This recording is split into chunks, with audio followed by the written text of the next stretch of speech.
우리를 너무 사랑하시는 좋으신 하나님께서 오늘 우리에게 주시는 말씀은 여호수아 3장 1절부터 13절 말씀입니다. 구약성경 322페이지 여호수아 3장 1절부터 13절 말씀을 교독하시겠습니다. 제가 먼저 읽습니다. 또 여호수아가 아침에 일찍이 일어나서 그와 모든 이스라엘 자손들과 더불어 시팀에서 떠나 요단에 이르러 건너가기 전에 거기서 유숙하니라.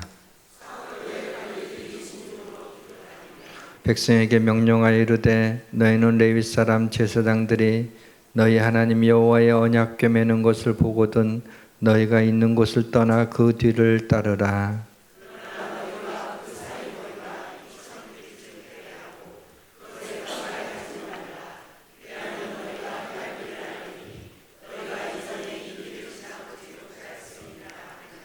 여호수아가 또 백성에게 이르되 너희는 자신을 성결하게 하라.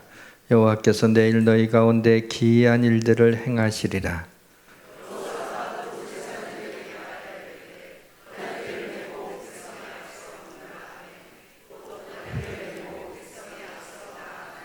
여호와께서 여호수아에게 이르시되 내가 오늘부터 시작하여 너를 온 이스라엘의 목전에서 크게 하여 내가 모세와 함께 있었던 것 같이 너와 함께 있는 것을 그들이 알게 하리라.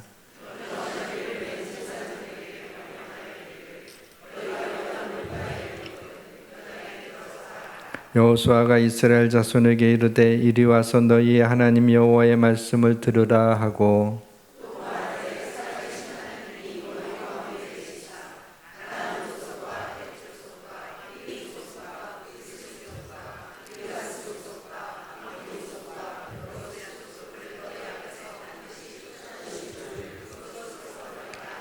보라 온 땅에 주의 언약궤가 너희 앞에서 요단을 건너가나니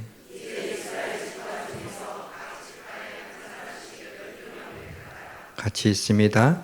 온 땅에 주 여호와의 궤를 맨 제사장들의 발바닥이 요단물을 밟고 멈추면 요단은 곧 위에서부터 흘러내리던 물이 끊어지고 한 곳에 쌓여 서리라. 아멘.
나 남이 그지 못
감사합니다.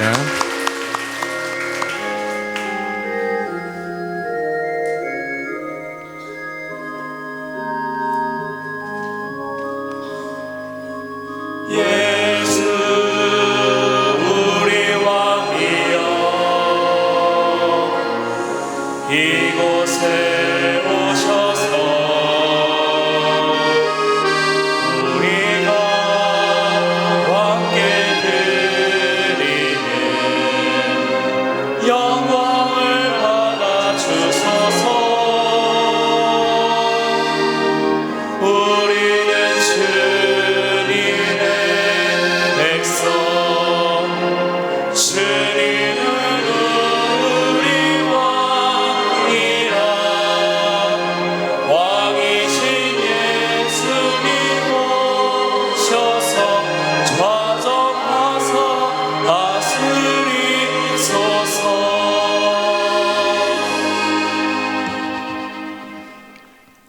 러시아와 우크라이나가 몇 년째 싸우고 있고 이스라엘과 이란이 지금 전면적으로 치닫고 있는 참 위험한 상황입니다. 이란이 핀치에 몰려서 핵을 지금 만들 수가 있는데 그걸 만들어서 사용하면 어떻게 하나 좀 걱정입니다. 기후일지는 모르지만은 자칫 제3차 세계대전이 일어날까봐 우려스럽기도 합니다. 우리나라는 위에 북한이라고 하는 조금 예측하지 못하는 사람들이 살고 있는데 그래도 별로 잠 잘 자고 두려워하지 않았는데 남의 나라 멀리서 일어나는 일인데도 세계 정세가 심상치 않습니다. 전쟁을 하는 이유는 역사적인 배경도 있고 영토 문제도 있고 국익에 대한 부분도 있고 서로 믿지 못하는 것도 있고 그렇지만 싸우지 않으면 안 되나요? 전쟁이 일어나면 서로 막대한 피해를 입습니다. 후손들에게는 분노와 고통을 남겨주게 됩니다. 저의 좀 나이브한 좀 순진한 생각일지는 모르겠는데 각자 자기 나라에서 그냥 열심히 살고 무역을 통해서 서로 이익을 취하고 하나님이 주신 지구라는 그러한 별을 잘 보존해서 후대에 물려줄 생각을 하며 함께 심어야 하지 않겠는가 그런 생각을 해봅니다.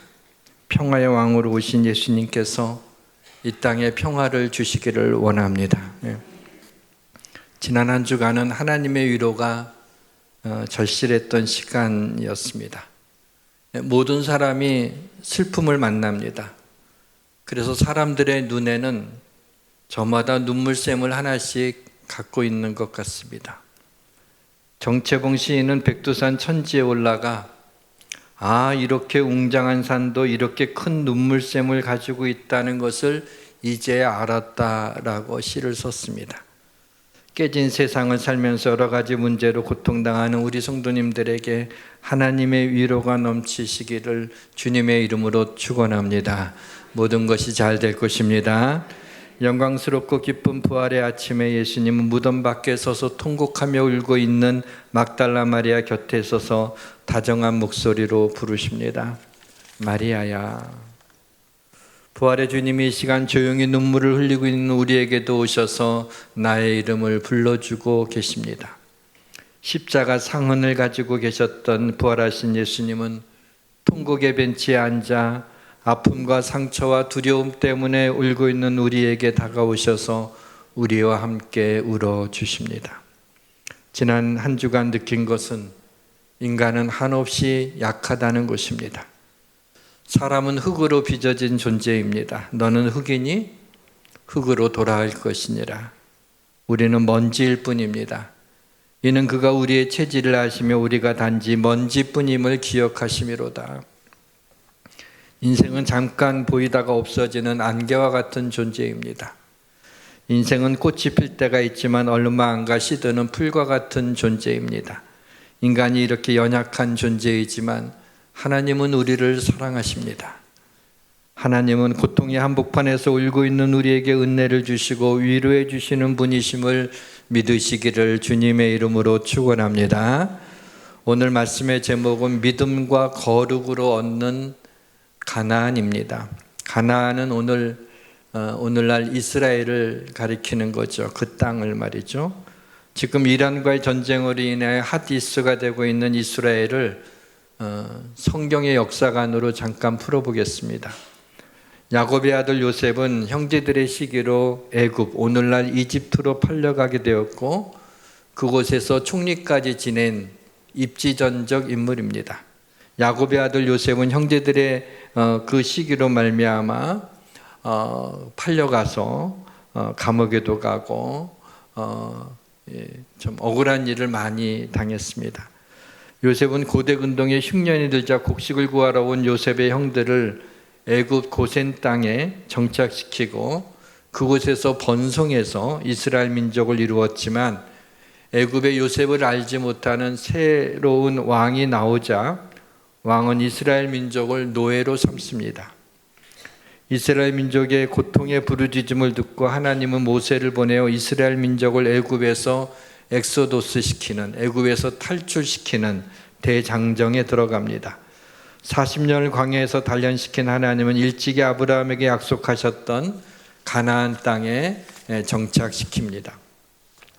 많은 세월이 지난 후에 하나님은 이 땅에 메시아 예수 그리스도를 보냈지만 이스라엘은 하나님의 아들인 예수를 십자가에 못 박고 죽입니다. 결국 이스라엘은 침략을 받고 나라를 잃고 전 세계로 흩어지게 됩니다. 2000년 가까이 나라가 없었던 이스라엘은 무력으로 1948년 세계 2차 대전이 끝난 후 조상들이 살았던 가나안 땅, 지금의 팔레스타인을 정복하고 이스라엘을 건국합니다. 그러면서 하나님이 우리에게 약속하셨던, 주셨던 땅이다. 그걸 명분으로 삼아서 이스라엘 나라를 세우죠. 이때 2000년 가까이 그곳에서 살았던 팔레스타인 사람들은 한순간에 자기들의 삶의 터전에서 쫓겨나게 됩니다. 그리고 팔레스타인 해방기구를 세우고 이스라엘과 적대적 관계를 갖습니다. 그리고 무장단체 하마스, 헤즈볼라 등이 이스라엘을 괴롭히는데 이들을 지원한 이란을 눈엣 가시로 여겼던 이스라엘이 이번에 이렇게 대대적인 공습을 펴고 있는 것입니다. 그리고 여기에 대해서 이란이 지금 핵을 사용할 것인가라고 하는 고민 중에 있습니다. 이란, 사우디, 이집트, 터키 등의 아랍 국가들은 이슬람을 믿고 있고 이스라엘은 기독교 국가는 아닌데 성경의 구약을 믿고 있는 유대교를 믿는 나라이기 때문에 우리 그리스도인들은 심정적으로는 이슬람권보다는 유대교, 이스라엘을 좀 가깝게 여길 수가 있습니다. 그러나 이스라엘이 잘못한 것들도 많고 좀 억지스러운 면이 있어서 마냥 이스라엘을 지지할 수도 없습니다. 이 가나안, 지금 팔레스타인 땅 문제가 됐던 이 가나안은 하나님이 주시기로 약속하신 땅은 맞습니다. 그리고 가나안은 지금 우리의 삶에 어떠한 의미를 가지고 있는가를 이 시간에 좀 살펴보려고 합니다. 어떤 사람은 병고침을 받는 것이 그의 가나안일 수 있습니다. 또 자녀들이 신앙생활을 좀 잘하는 것이 가나안인 성도들도 있습니다. 또 물질의 축복을 좀 많이 받았으면 좋겠다라고 하는 것이 가나안인 성도도 있습니다. 또한 하나님의 영광을 위해 살아가는 것이 가나안인 성도들도 있고 하나님이 맡겨주신 사명을 감당하는 것이 가나안이라고 생각하는 성도들도 있습니다. 또 가나안이 하나가 아니라 여러 개일 수도 있습니다. 그러나 분명한 것은 모든 그리스도인들에게는 하나님이 주시고자 하시는 가나안이 약속되어 있다는 것입니다. 이 시간에 이 땅에서 하나님께서 우리에게 주시기로 약속한 가나안에 어떻게 들어갈 수 있는지, 그 가나안을 어떻게 얻을 수 있는지를 말씀을 드리겠습니다. 이 시간 우리가 여호수아 3장 속으로 뛰어들어가서 요단강가에 서서 요단 강물에 함께 들어가는 상상력을 발휘하면서 말씀을 들었으면 좋겠습니다. 오늘 본문은 가나안에 들어가기 직전 요단강 앞에서 여호수아에게 주신 하나님의 말씀입니다. 요단강은 우리를 가나안에 들어가지 못하게 한 장애물입니다. 우리 인생의 장벽을 의미합니다. 가나안을 얻기 위해서 어떻게 요단강을 건너갈 수 있습니까? 믿음으로 건너가야 됩니다. 믿음은 우리를 움직이게 합니다. 가나안을 얻기 위한 믿음은 두 가지가 있는데 오늘 살펴보고자 하는 것은 임재하는 믿음과 순종하는 믿음입니다. 그 임재의 믿음이라는 것은 하나님이 나와 함께 하신다는 것을 조금 더 의심하지 않는 믿음입니다. 사랑하는 성도 여러분, 하나님이 지금 여러분과 함께 하심을 믿습니까? 이 시간 하나님께서 나와 함께 하신 것을 믿는 분들만 아멘 하시기를 바랍니다. 요단이 곡식 거두는 시기에는 항상 언덕에 넘쳤습니다. 요단강을 건너려고 할 때 하필이면 볼이 추수하는 그러한 시기라서 요단강물이 언덕 위에 넘칠 정도로 범람해서 사람의 힘으로는 도저히 건너갈 수 없었습니다. 사실 평상시에는 그 요단강은 그렇게 큰 강이라고 부르기는 좀 부끄럽습니다. 시냇물 냇가 정도밖에 안 돼서 사람이 그냥 걸어서 건너갈 수 있는 땅이었습니다. 그런데 유일하게 몸에 거두는 볼이 추수하는 그 곡식 거두는 시기에는 물이 범람하게 돼서 강둑까지 차서 도무지 그 건너갈 수가 없는 그러한 곳입니다. 그런데 하나님이 이스라엘 백성들을 40년이나 인도해서 그 가나안 땅에 들어가기 직전에 들어갈 수 없는 요단강을 만들어 놓고 들어가라고 말씀하고 계시는 겁니다. 본문 8절에 보게 되면은 너는 언약궤를 맨 제사장들의 명령하여 이르기를 너희가 요단 물가에 이르거든 요단에 들어가라 그래. 좀 기다리라 라고 하지 않고 거기에 이르면 들어가라는 겁니다. 범람하는 요단 물가로 들어가라고 말씀하고 있습니다. 왜 제사장들이 언약궤를 맨 채 그 요단을 건너가라고 하는 것입니까? 언약궤는 하나님의 임재를 상징하기 때문입니다. 요단을 건널 때만 사실 언약궤를 메라고 하신 것은 아닙니다. 40년 동안 광야를 행진할 때 맨 앞에 언약궤를 맨 제사장들이 맨 앞에 서서 걸어가야만이 이스라엘 백성들이 그 지파별로 그 언약궤를 따라서 걸어갔던 것입니다. 그 언약궤 안에는 깨어진 십계명 돌판이 있었습니다. 그리고 아론의 쌍난 지팡이가 있었고요, 만나를 담은 돌 항아리가 있었습니다.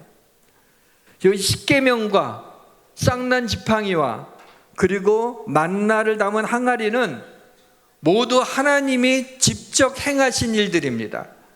하나님이 당신의 손가락으로 십계명을 써서 모세에게 십계명 돌판을 전해주셨습니다.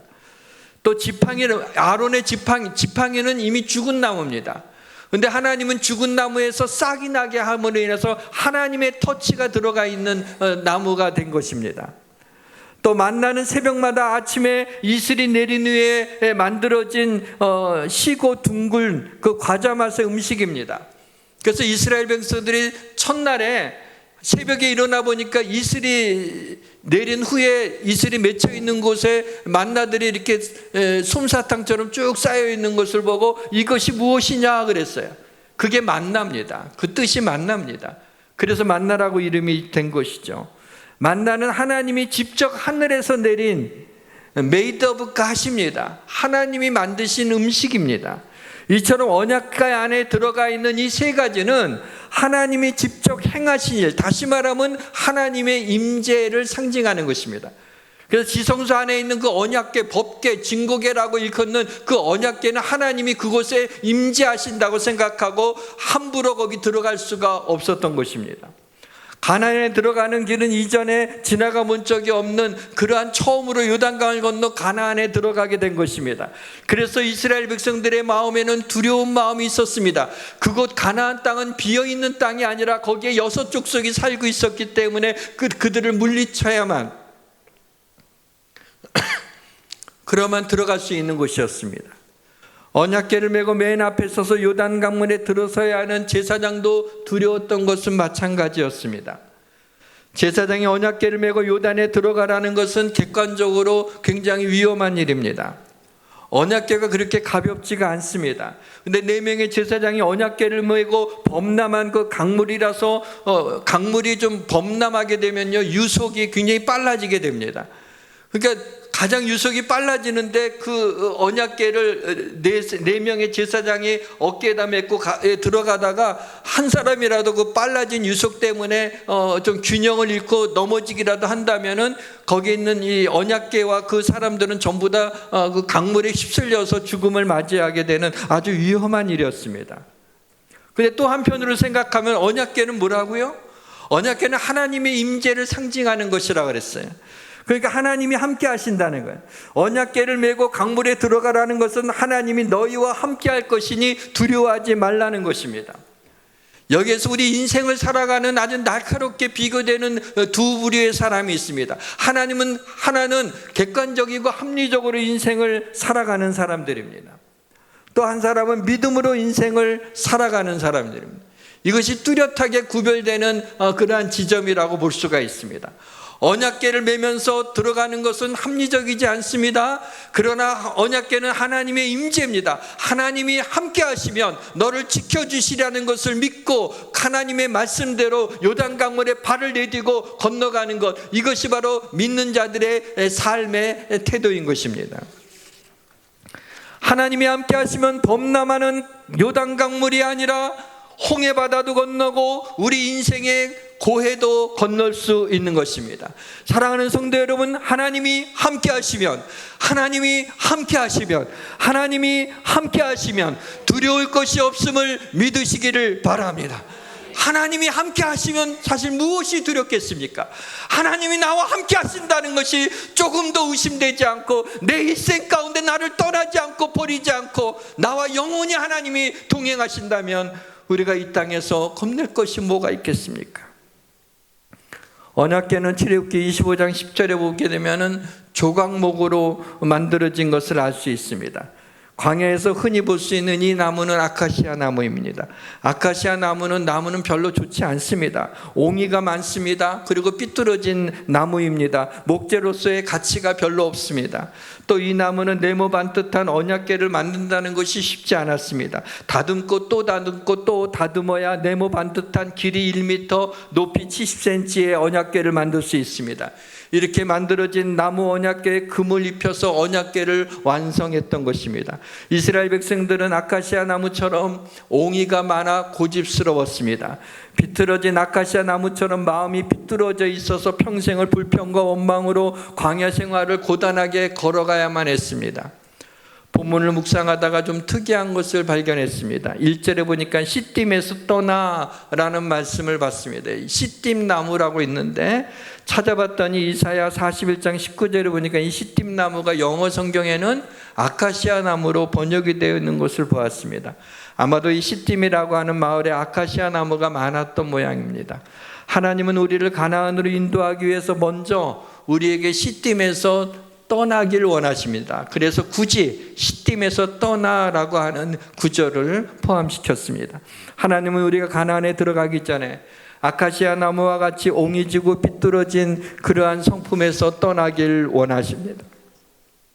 애굽에서 직선거리로는 사실 한 15일 정도면은 팔레스타인 가나안 땅에 도착할 수 있다고 합니다. 근데 이스라엘 백성들이 가나안에 들어가는데 걸린 시간은 40년이었습니다. 왜 그랬을까요? 이스라엘 백성들이 광야를 지나면서 불평하고 원망하고 불순종했기 때문에 하나님은 그들을 다듬고 또 다듬고 또 다듬어야만 했습니다. 그래도 정신을 못 차렸습니다. 오히려 힘들다고 더 원망을 하고 왜 우리에게 이런 고난을 주느냐고 불평을 하고 불순종을 했습니다. 결국 애굽에서 나온 이스라엘 백성들은 여호수아 갈렙 외에는 아무도 가나안 땅에 들어가지 못했습니다. 하나님의 백성들은 은혜를 받으며 인생의 광야길을 걸어가야 됩니다.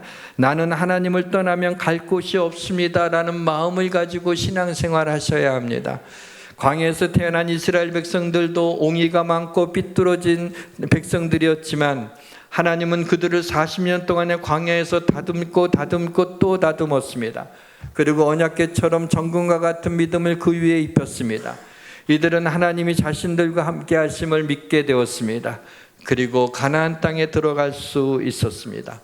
가나안을 얻기 위한 믿음, 또 하나는 순종의 믿음입니다. 임재의 믿음, 다시 말해 하나님이 나와 함께 하심을 믿을 때 우리는 가나안을 얻을 수 있습니다. 또 하나는 순종할 때, 하나님의 말씀을 순종할 때, 그대로 행할 때의 믿음입니다. 애굽에서 나온 이 부모 세대는 다 죽고 광야에서 태어난 세대는 요단에 들어서라고 하는 그 명령에 아무도 불평하지 않았습니다. 왜 범람하는 요단강을 건너야 하냐고 묻지 않았습니다. 어떻게 요단강을 건널 수 있느냐고도 묻지 않았습니다. 조금만 힘들면 불평과 원망으로 가득 찼던 부모 세대의 모습이 그들에게는 보이지 않았습니다. 그만큼 믿음의 사람으로 변화되었던 것입니다. 언약궤를 바라보며 따라가야 한다는 말씀은 하나님보다 앞서 나가지 말라는 것입니다. 하나님이 우리 앞서 행하시는 분입니다. 하나님보다 우리가 앞서면 업사이드 반칙을 범하는 것입니다. 본문 1절에 시딤에서 떠나 요단에 이르러 그랬어요. 시딤이라고 하는 것은 요단강에서 한 40리 정도 떨어진 곳입니다. 4절에 보니까 2000규빗쯤 거리를 두고 언약궤를 따라가라고 합니다. 한 900m 정도 거리를 두라는 거예요. 오늘 여러 가지로 생각해 봤는데 그 중에 하나는 하나님의 임재 때문에, 언약궤는 하나님의 임재를 가리켜요. 하나님과 인간 사이에 900m를 떨어뜨려 놨어요. 하나님은 거룩하신 분이에요. 거룩이라는 것은 구별입니다. 그래서 떨어져서 하나님의 거룩함, 하나님을 존중하고 따라가라는 이야기입니다. 3일 동안이나 요단에 머무르게 하신 이유는 요단강이 범람하는 것을 3일 동안 바라만 보게 했습니다. 그래서 도저히 우리의 힘으로는 건너갈 수 없구나라고 하는 것을 느끼게 했습니다. 철철 넘치는 강물을 바라보며 장정들이야 요단을 어떻게든지 건너갈 수 있을지 모르겠지만 여자들과 아이들, 짐승들은 도저히 건널 수 없다는 것을 절실히 느낀 것입니다. 사랑하는 성도 여러분, 우리의 힘으로는 할 수 없으나 하나님이 하시면 할 수 있음을 믿으시기를 바랍니다. 순종의 믿음으로 발을 요단물에 넣어야 됩니다. 여기 나오는 이 언약궤를 맨 제사장은 누구입니까? 담임 목사님하고 부목사님이라고 생각하십니까? 베드로전서에 보니까 그러나 너희는 택하신 족속의 왕 같은 제사장들이요, 내가 왕 같은 제사장입니다. 제사장들이 제일 앞장에 섰습니다. 요단을 건널 때, 여리고성을 진군할 때에도 언제나 제사장들이 앞장을 섰습니다. 믿음으로 요단물에 발을 담글 때 흐르던 요단물이 위에서부터 그친 것입니다. 하나님의 명령에 순종하여 발을 담그면 모든 고난이 끊어지게 되는 것입니다. 홍해바다를 건널 때에도 그 이스라엘 백성들 위협했던 바닷물이 좌우의 벽이 되었습니다. 그리고 마른 땅이 나타나 이스라엘 백성들이 건너갔습니다. 근데 요단강은 발을 내딘다고 해서 거기에 물이 갈라져 갖고 마른 땅이 생기는 게 아니었습니다. 아주 천천히 한 걸음 한 걸음 요단물을 향해서 가운데로 걸어가게 될 적에 위에서 흐르는 물이 그쳐서, 그렇지만 남아있던 물들은 계속 흐르게 됩니다. 그래서 금방 나타나지 않지만 결국에는 물이 다 끝나고 나중에 마른 땅이 생기게 되는 것입니다. 그러니까 홍해바다를 건넌다는 것은 애굽의 종살이에서 자유함을 얻었다는 것을 의미합니다. 다시 말씀드리면 구원을 의미하는 거죠. 애굽에서 홍해바다를 건너 광야로 갔다는 것은, 홍해바다를 걷는 것은 구원입니다. 구원은 전적인 하나님의 은혜입니다. 하나님의 선물입니다. 조금도 내 공로와 의가 들어갈 자리가 없습니다. 반면에 요단강을 건너는 것은 순종의 믿음이 있어야 돼요. 하나님이 그렇게 할 때 발을 요단강물에 내디딜 수 있어야 됩니다. 축복된 약속의 땅으로 들어가는 것을 의미합니다. 가나안은 축복입니다. 구원은 믿음으로 받지만 축복은 이렇게 순종하는 자가 받는 것입니다. 먼저 요단물에 발을 들여놔야 됩니다.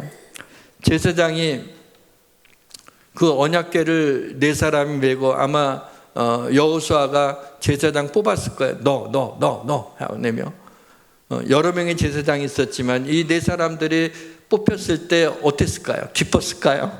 아니면 두려웠을까요? 잘 모르겠습니다. 안 물어봐갖고. 이 네 명의 제사장이 이제 언약궤를 맸습니다. 자, 하나님께서 여호수아에게 말씀하시고 여호수아가 명령한 거니까는 네 명의 제사장은 그 말씀에 순종을 했습니다. 처음에 발을 내딛어서 그 물에 내디딜 적에 네 명이 발을 맞춰서 내딛습니다.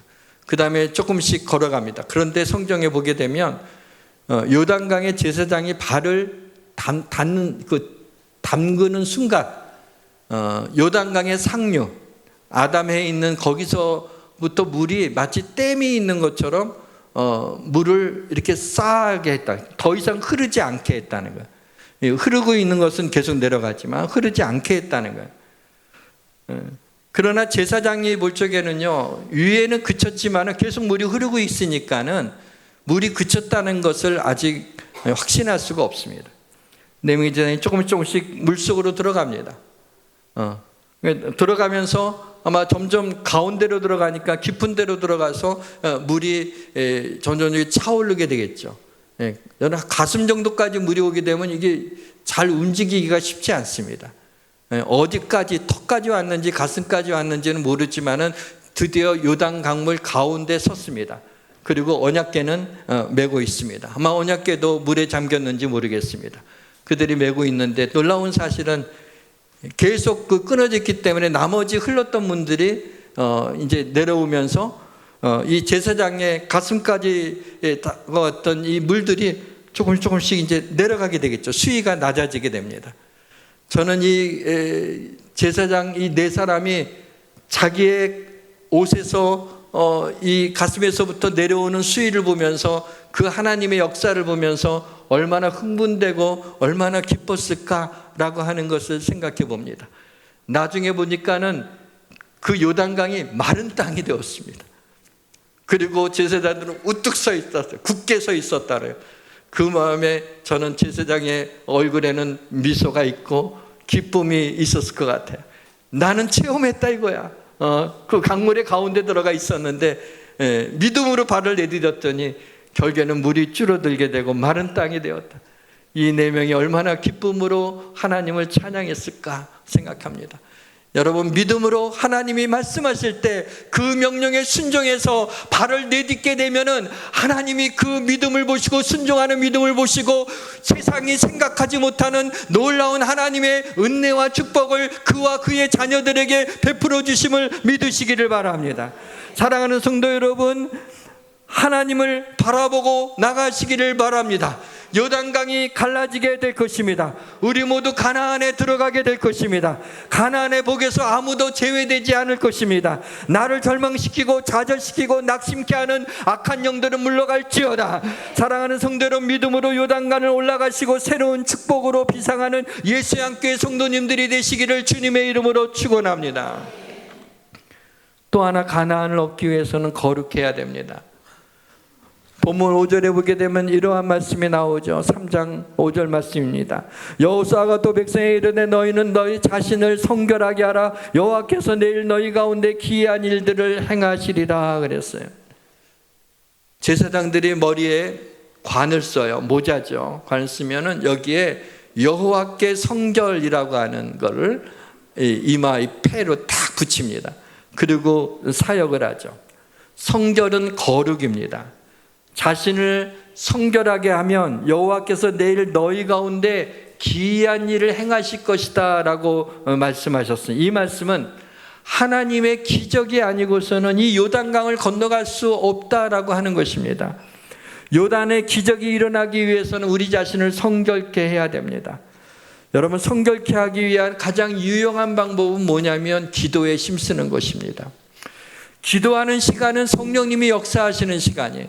누가 기도를 하면서 거짓말을 할 수 있겠어요? 누가 기도를 하면서 죄 지을 생각을 할 수 있겠습니까?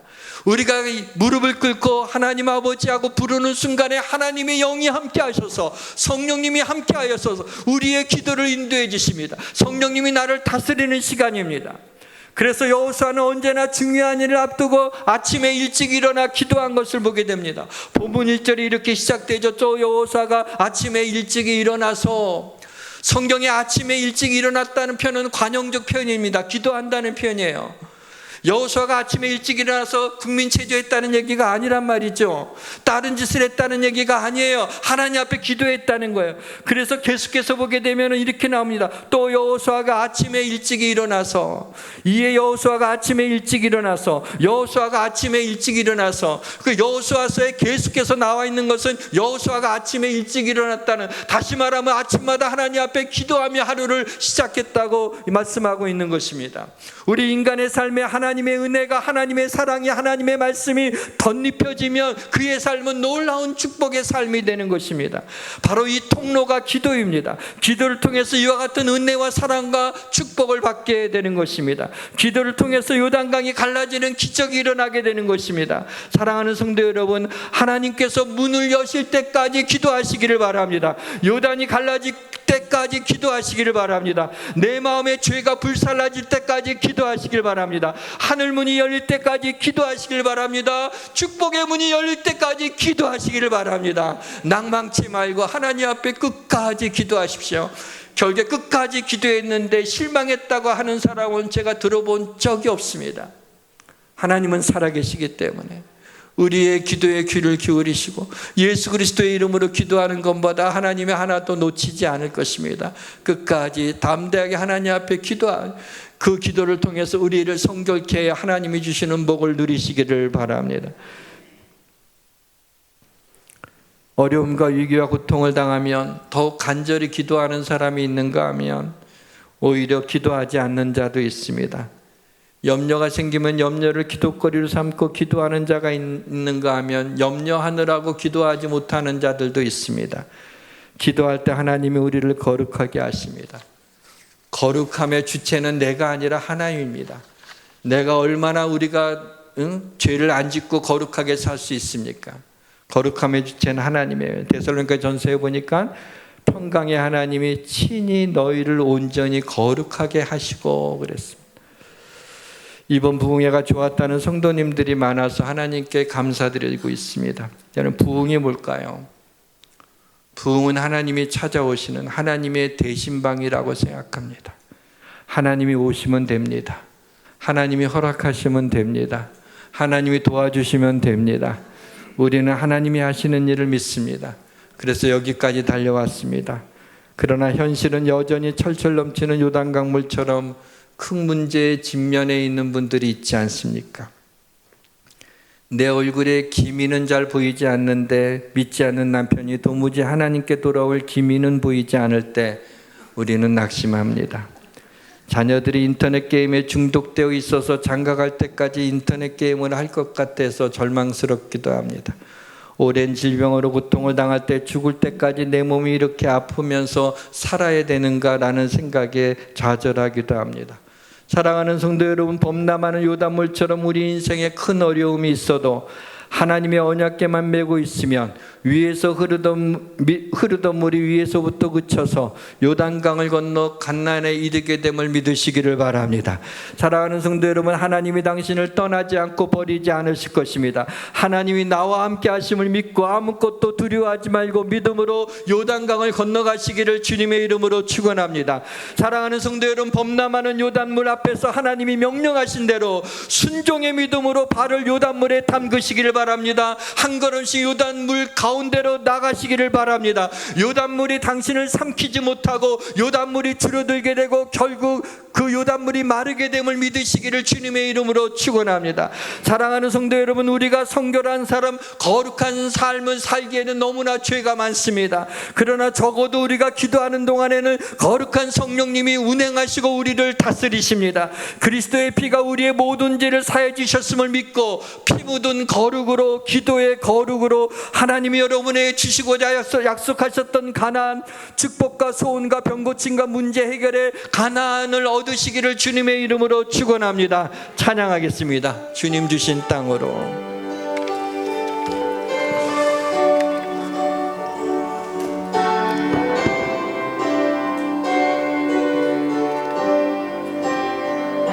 주님이 주신 땅으로 한 걸음씩 나아갈 때에 수많은 적들과 견고한 성이 날 두렵게 하지만 주님을 신뢰함으로 주님을 의지함으로 주님이 주시는 담대함으로 큰 소리 외치며 나아가네. 이 사실을 내게 주소서. 그날에 주께서 말씀하신 이제 내가 주님의 이름으로 그 땅을 취하리니 이 산지를 내게 주소서. 그날은 주께서 말씀하신 이제 내가 주님의 이름으로 그 땅을 취하리니.